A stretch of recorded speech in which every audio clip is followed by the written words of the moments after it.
Welcome students. Let us carry forward our discussion to the topic kinetics of particles by solving some more examples. The next question is, a motor is traveling at a speed of 90 km per hour, suddenly applies brake and comes to rest. After skidding 100 meters, determine the time required for the car to stop and coefficient of friction between tires and the roads. So this is a practical scenario. Let us assume that you are traveling at a speed of 90 km per hour and suddenly someone comes in front of you and you have applied the brake. And you must have observed that when you suddenly applies brake, car skids for some time and then comes to halt. So here it is given that the skidding is 100 meters and we need to find out what is the time required for the car to stop and the coefficient of friction between tires and the roads. Okay, so let us start with the solution.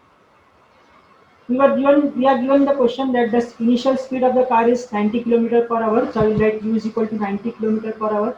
So as the unit is 90 km per hour and we need all the velocities in what? Meter per second. So I need to convert this 90 km per hour into meter per second by just multiplying by 5 by 18.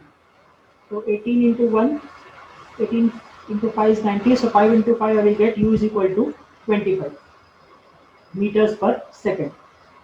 Then it is also given to us that suddenly applies brake and comes to rest. So initially the velocity was 25 meter per second and final velocity, because he has applied brake, the final velocity will become 0. So I will write v is equal to 0. Also we are given that after skidding 100 meter, that means displacement is given, so I will write displacement as 100, and we are required to find out what is time t required for the car to stop. So let me assume that t is equal to t seconds. Now again you observe that we have the value of v with us, we have the value of u with us, and we have the value of displacement with us. So we'll apply the equation of motion as v square is equal to u square plus 2as. Substitute in the value of v as 0, u as 25 meter per second, and s as 100. I will get the value of acceleration as minus 3.125 meter per second square. You can observe from the sign of acceleration also, because it is deaccelerating from 25 meter per second to 0 meter per second, acceleration is negative. So I got the answer for A as minus 3.125 meter per second square. But this was not the thing which was asked in the question. We were asked to find out the time required for the car to stop. So let us now apply another equation of motion, that is v is equal to u plus at. You can also apply s is equal to ut plus half at square. Now in this, v we know as 0, u we know as 25 meter per second, acceleration we just found out as minus 3.125, and t is required to be found out. So just substituting the values, I will get the answer for t as 8 seconds, which completes my first answer. For next answer, that is coefficient of friction between tires and roads, we need to draw free body diagram of this particular car. So let us start with that. So for the free body diagram, the forces to be shown are, the first force is the applied force. So as there is no applied force shown in the body, we will also not show. The second force which we show on free body diagram is the self weight, which always act vertically downwards.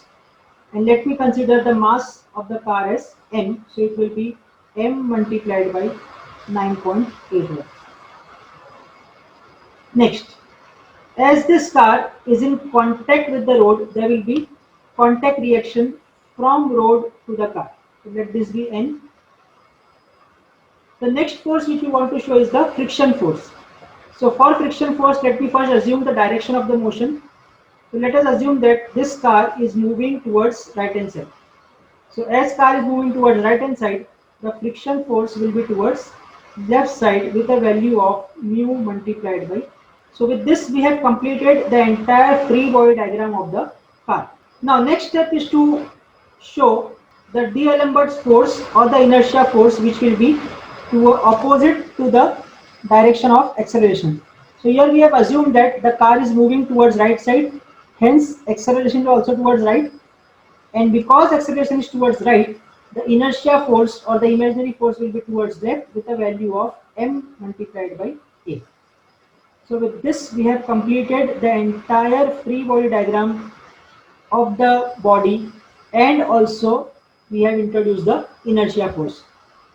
Now on this diagram we can apply the conditions of equilibrium, which is summation of fx is equal to 0 and summation of fy is equal to 0. Let us start with fy is equal to 0. So for Fy, we have two forces with us, m into 9.81 and this n. So I will write summation of Fy is equal to 0, m minus m into 9.81 plus n is equal to 0, and I will get value of n as 9.81 m, because n is not known to me yet. Let this be in the equation form. Next condition is summation of fx is equal to 0. For fx, we have this force mu n and max. So I will write here minus max minus mu n is equal to 0, out of which the value of ax we are already known, that it is minus 3.125 meter per second. So substituting the value of ax in this equation, I will get minus m into 3.125 minus mu, and this value of n we have found out from this equation. N is equal to 9.81 m. So I have substituted it here. 9.81 m is equal to 0. On solving this m and m will get cancelled, and I will get the value of mu as 0.318, which is the required answer. So we were asked to find out the time required for the car to stop, which we found out as t is equal to 8 seconds in earlier part of the solution. And the second thing which was asked to us in the question was the coefficient of friction between tire and road, which we now found out as 0.318, and this completed the solution. Thank you.